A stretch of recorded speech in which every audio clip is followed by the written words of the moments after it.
国立传统艺术中心逐年拢会举办成功新秀舞台，今年已经是第8届咯。这个活动逐年拢会邀请戏剧界少年演员来表演，让观众看到传统戏剧的艺术，老一辈师傅安怎传承给少年人，看到这传统艺术安怎生团。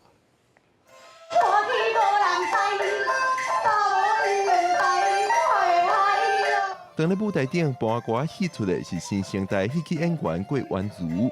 伫文化部文字局无形文化资产保存计划之下，伊对国宝级的歌戏演员陈凤贵、小美老师学戏，教导已经5年。通常做抽啊，就是拢做迄个甘草人物啦。你是安尼美感尔啦，嘿啊，你美感若无够吼，你观众就袂爱笑嘛。比一句话啊，我爱你，我爱你，不一样啊。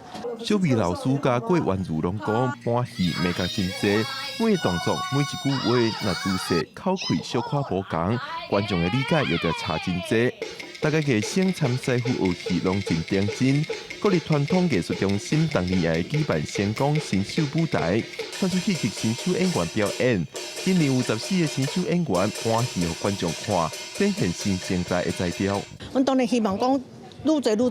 这各种当入来，互大家当看到讲，咱的台湾的戏曲是遮尔丰富、遮尔多元，毋是讲咱习惯看到讲歌啊、客人啊这样尔嘛。咱嘛是有一寡像北管、像乱弹这样，其实伊嘛是还搁咧生存。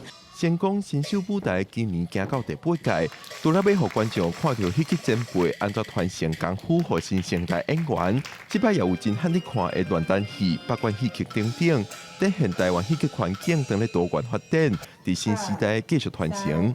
记者郭明玉凯台北报道。